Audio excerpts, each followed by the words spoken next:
In the quiet town of Green Valley, nestled between snowy mountains and winding trails, there stood a small animal shelter on the edge of town. Inside, the halls echoed with the sounds of barking dogs and the gentle rustle of volunteers going about their daily tasks. But in one corner, isolated from the others, was a kennel marked with bold red letters, "Do not approach." Inside that kennel lived Max, a German shepherd with a haunted look in his eyes. His fur was rough and patchy, scarred in places. His ribs were faintly visible beneath his coat. Whenever someone walked past, he would growl low in his throat. If a man came too close, he would lunge toward the bars with a snarl, teeth bared, eyes wild with panic. The staff had long since stopped trying to rehabilitate him. He was too far gone, they said. Too aggressive. Too broken. Notes in his file read, "Former guard dog. Likely abused. No socialization. Unadoptable." Volunteers whispered stories about him, as if he could understand every word. "He almost bit a delivery guy last week. I heard he won't even eat if someone's nearby. Poor thing. He's just dangerous."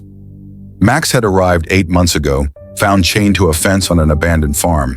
He had no collar, no name, and no one came looking for him. Animal control officers said he had likely been used to guard property, then abandoned when he was no longer useful.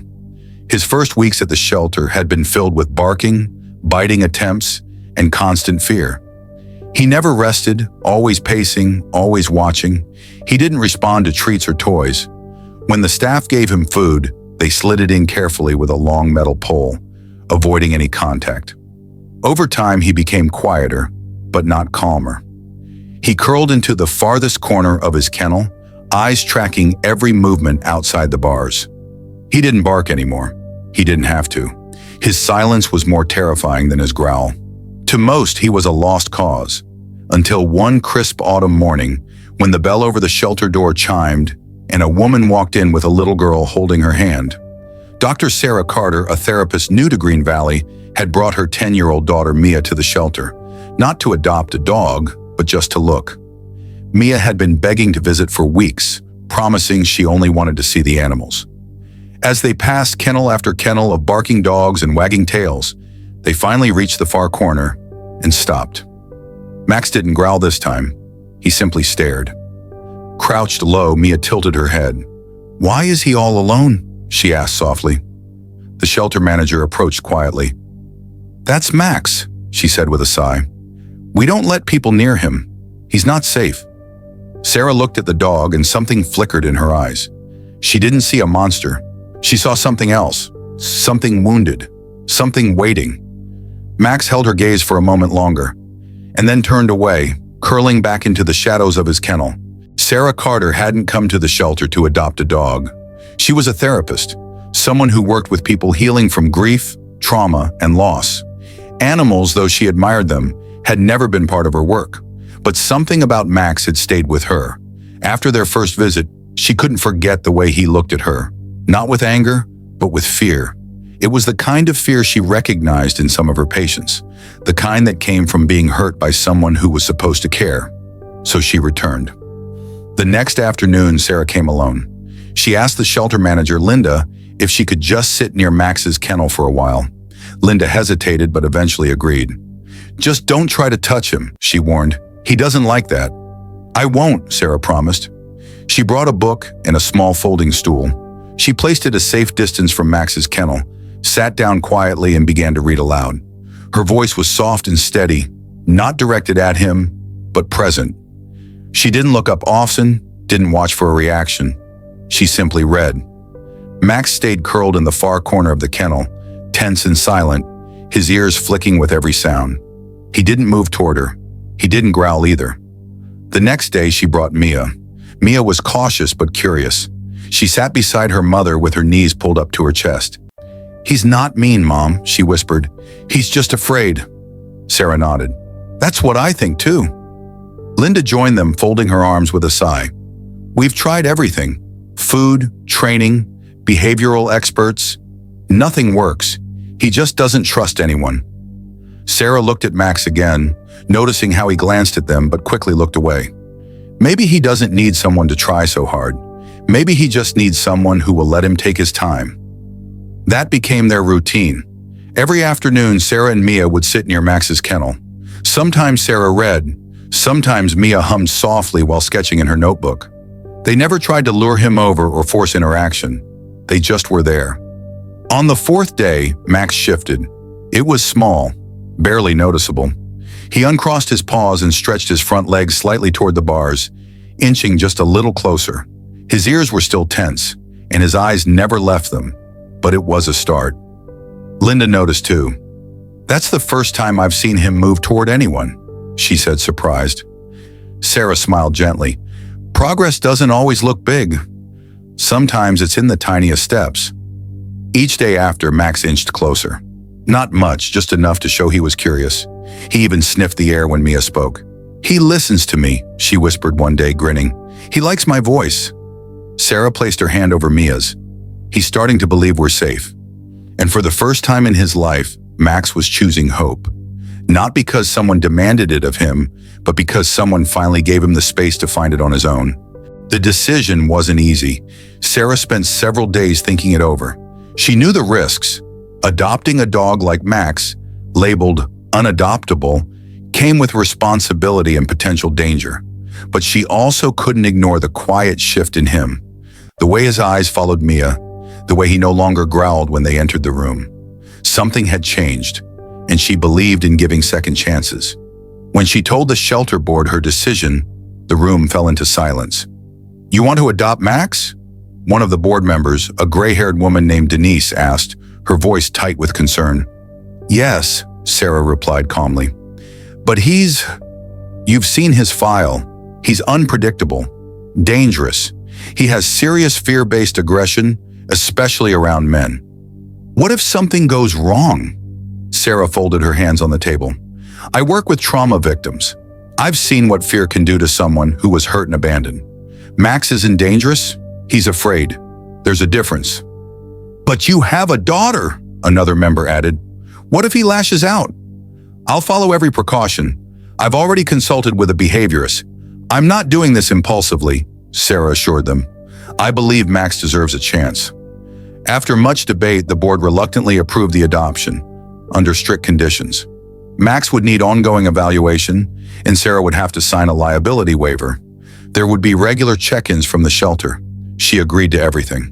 When the day came to bring Max home, he wouldn't get in the car. Sarah stood beside the open vehicle for nearly half an hour, leash in hand, saying nothing. She didn't tug or command. She simply waited, letting Max examine the car in his own time. Eventually, after sniffing the back seat and circling twice, he climbed in, slow, hesitant, but willing. Mia sat quietly beside him, her small hands resting in her lap, not touching him. "He's brave," she whispered. The ride home was silent. Max stayed low, tense but quiet. When they arrived, Sarah let him walk out on his own. She had prepared the house carefully. Baby gates sectioned off safe spaces, soft bedding waited in the corner of a sunlit room, and food and water were placed nearby. Max didn't explore right away. He stood frozen near the door, ears flicking, eyes darting to every shadow. "It's okay," Sarah murmured, crouching nearby. "This is your home now." Mia placed a small hand-drawn welcome sign on the wall. Simple crayon letters that read, "Hi, Max." That first evening, Max didn't eat. He barely moved. He chose a corner and stayed there, alert and wary. But Sarah and Mia didn't push him. They gave him space. They moved quietly, speaking softly, and let him adjust at his own pace. It wasn't the happy, tail-wagging beginning some might imagine, but it was real. And for a dog who had only known fear, being brought home, not by force but with gentleness, was the first step towards something he'd never had before: belonging. The first week with Max was harder than Sarah had imagined. Every movement, every sound seemed to send him into panic. He stayed close to walls, always keeping one eye on the humans around him. He never barked, never growled, just flinched, crouched, and watched. He wouldn't eat if anyone was nearby. Sarah tried leaving food in his bowl and walking away. He'd wait, unmoving, until the house was completely silent before approaching it. Sometimes the food would still be there the next morning, untouched. Mia was the first to try something different. One morning, she carefully tore a page from her sketchbook and drew a big yellow sun with smiling faces around it. Underneath, in her messy handwriting, she wrote, "It's okay, Max." She placed the drawing beside his bowl, then stepped back. "He needs to know we're trying," she told her mom. "Not just with food, with love." Sarah smiled gently and said nothing. She knew how much Mia wanted this to work, and how hard it was to be patient. But Max had spent most of his life not trusting anyone. He needed to feel safe before he could do anything else. Each day, Mia left him a new drawing, a red heart, a happy stick figure dog, a rainbow. She even made one that showed Max, herself, and Sarah standing side by side beneath a blue sky. It said, "Your family now." By the fourth day, Sarah noticed something incredible. Max ate while Mia was still in the room. He didn't look at her, didn't approach, but he didn't wait for her to leave either. It was a small step, but to Sarah it felt monumental. He also began to show other subtle changes. He didn't bolt at the sound of the vacuum anymore, just tensed up. When Sarah entered the room, he no longer flattened against the floor. His eyes still watched her every move, but something in them was softening. The fear was still there, but so was curiosity. One night, Sarah noticed Max pacing in front of the front door, back and forth, with nervous energy. She realized what he was trying to say. "He needs to go outside," she whispered. But Max didn't bark or scratch the door. He had never learned how to ask for help. The next morning, Mia came up with an idea. She rummaged through the drawer, found a small bell on a string, and tied it to the doorknob. "If we show him how it works, maybe he can tell us when he needs to go." They rang the bell each time they opened the door for him. At first, Max simply watched, but the idea was planted. Progress didn't come in leaps, it came in inches. But each inch meant something. Max was learning that this new world didn't expect him to be perfect. It only asked him to try. And little by little, he did. It was a quiet Saturday afternoon. Snowflakes drifted outside the living room window, swirling like feathers in the cold Vermont air. Inside, the house was calm. Mia sat cross-legged on the carpet with her colored pencils, humming softly as she sketched another picture for Max. Sarah was in the kitchen pouring tea when the sharp sound of a knock shattered the peace. Bang, bang, bang! Max sprang to his feet. His ears perked up, and his body stiffened. Sarah froze, her heart leaping into her throat. In the early days, loud noises made Max hide under furniture. But this time, something was different. With a low, warning growl rumbling in his chest, Max trotted toward the front door and planted himself firmly in front of Mia. He didn't bark wildly, he didn't lunge. He just stood there, tall, protective, and alert. Sarah peeked through the curtains. A delivery man stood on the porch, arms full of packages, oblivious to the tension behind the door. "It's okay, Max," Sarah said gently, walking over. "He's not a threat." Max turned his head briefly, his eyes meeting hers for a second. Then, as if reassured by her voice, he took a step back, but kept watching the man carefully. Sarah cracked open the door just enough to speak through it. "Please leave the packages on the porch." "Thank you." The man nodded, dropped the boxes, and gave a polite wave before walking away. As the door shut, Max let out a soft, relieved huff. He padded over to the window and watched until the man's truck disappeared down the road. Only then did he relax. Mia stood up, her eyes wide. "Mom." He wasn't scared this time. Sarah nodded slowly. He was brave. They both turned to look at Max, who now walked calmly toward the fireplace and lay down beside it, not far from them, for the very first time. "He was trying to protect us," Mia whispered. "Exactly," Sarah said softly. "That's a big sign of trust." For weeks, Max had kept his distance, watching them with caution. But this moment, this instinct to shield instead of hide, was different. He had made a choice. He hadn't run from fear. He had faced it for them. That evening, they didn't do anything special. No treats, no celebrations, just a quiet night. The fire crackled, filling the room with warmth, and Mia sat beside Max as she drew in her sketchbook. She didn't touch him. She didn't push. She simply sat close, closer than ever before. Max didn't move away. When bedtime came, Sarah turned off the lights and looked back once before climbing the stairs. Max was still there by the fire, eyes half closed, his breathing slow and steady. For the first time since he had arrived, he looked like he belonged, not as a guest, but as family. The forest behind Sarah's house stretched for miles, thick with pine trees, their branches heavy with fresh snow. Winter had wrapped Vermont in a white hush, turning the world soft and still. Sarah loved walking through the woods in the early morning, before the town fully woke up. Since bringing Max home, the walks had become a quiet ritual. At first, she went alone. Then slowly, Max began to follow her to the porch. A week later, he walked a few steps beside her, and now, most mornings, he trailed her through the trees, silent, alert, and always watching. On this particular morning, the snow was deeper than usual. It reached above Sarah's boots, crunching under each step. Max moved ahead, ears twitching, his paws leaving clean tracks in the fresh powder. "Easy, Max," Sarah said with a smile. "Don't get too far ahead." But Max didn't slow down. In fact, he stopped suddenly. His body went stiff, tail straight, ears perked.